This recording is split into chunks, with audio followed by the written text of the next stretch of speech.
it is. What's happening? So today we're going to make some plug wires, and let's see how well this goes. So first thing I like to do when I'm making a plug wire or something like this is I'll get it to where I want it. I'm going to roughly go there. I use a lot of dielectric grease to get the boot on because the boot can be a real pain. That's probably the hardest part of this whole job. So I'll put plenty of dielectric grease on there. Don't be scared of it. They never give you enough, I can tell you that right now. So I always buy a tube of it. Now this is our 351. It's going in our rat rod wrecker. So today I lent my spark plug crimping tool, which is this guy right here, made by K Tool. I lent it out to a coworker and I just got it back from him today, actually. So I thought I'd go ahead and take a few minutes and make a little video, show you guys how it's done. So now when we know where it's going to go, we're going to go there. This, like I said, this is probably the crappiest part of the whole job. I don't mind making plug wires. It's just this part's just a little crappy. Get the boot on. And what I'll do is I got it to there.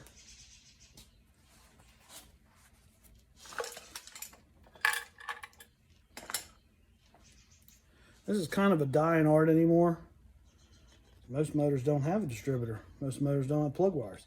The reason I like making them is because I can make them to the length that I want. A lot of times when you buy these pre-custom fit wires as they sell, or these cut ready to go plug wires, either they're too long or they're too damn short.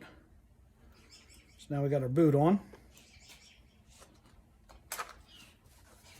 We'll go ahead and clean up our excess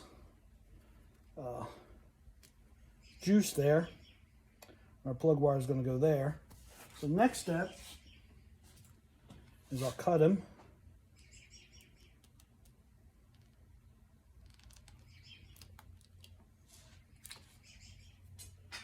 End up with the little, you can see that in the video there. We know we're going there. So we'll go ahead and we'll fold that back. Now something I found with using this tool and some other tools is it'll crimp, but sometimes you kind of got to help. I don't know if you can see it. Sometimes these aftermarket wires, you kind of got to help start it. Help start the crimp with just a pair of pliers. And the reason being is it doesn't want to fit sometimes in the die of the tool. Make sure I got the right side there.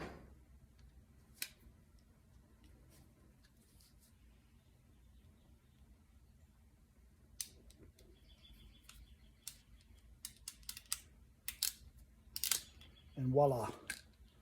Look how neat and clean that is. Almost like a machine did it. Nice and tight and clean. And what we do is we go ahead and we slip our boot back on because there's plenty of juice in there. And we just made number 6 plug wire. Pretty simple. Now I only got to finish the rest of them. But as you can see, I've already kind of got them where I roughly want them. And as you can see, they're nice and laid over where they need to be. So maybe the next time you're making a set of plug wires for your hot rod, street rod, junk wagon, that'll help you. I'm going to make the rest of them that way. Now they're all where I want them. They won't be too loose. They won't be 6 ways from Sunday. Something else I did with this motor too was I made the looms. And if you look real close, they're just made out of zip ties. And I know you see the fancy Pabst Blue Ribbon cool cover. Now the reason I did the zip ties was it's cheap, it's easy, and this is going in our rat rod.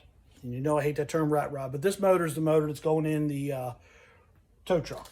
So to kind of keep the theme of ratty old truck, why not some zip ties? Instead of just balling them up in a ball, it made a loom out of zip ties so that they're still nice and neat looking, but they still kind of have that roughness of Yeah, it was done in a junkyard kind of look. Because that's the whole look we're going after with that tow truck, is to make it look like it was in a junkyard. So the motor's going along pretty good. Like I said, I lent this tool out to a coworker, and I just got it back from him today. I was looking all around for it last week. I couldn't find it. I remembered, oh, I lent it to Matt. That's where it's at. But if you need this tool or you want this tool, I think they have it on Amazon, a couple other places. I've had it for a long time. I bought it off the tool truck, but I know it comes from other places as well. So yeah, the motor's coming along well.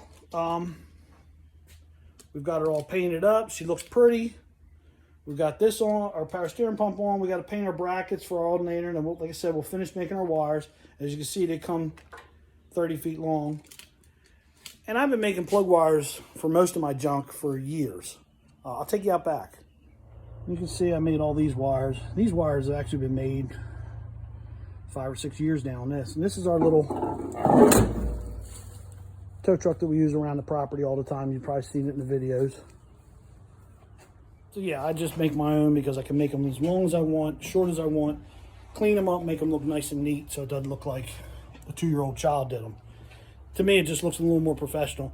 Always cracks me up. You'll go to a car show and you'll see a guy there with a, $100,000 street rod, and the plug wires are 6 ways from Sunday. And it kind of makes you sit there and think, guy couldn't take 10 minutes to clean the plug wires up, make them nice and neat. It's the first thing I see when I look at an engine. I'm like, the guy couldn't neaten the plug wires up. What else underneath this car you don't see is hacked together? It's kind of how I always looked at it. Same thing with like a wiring harness.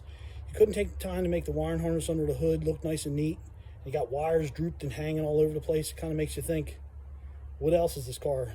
Is it held together with drywall screws and bent over nails instead of cotter pins? Kind of makes you wonder about it. So look, I got to get in there and get some work done. Got to make some money so we can work on this junk. Holla at you, boy. Keeps it reals.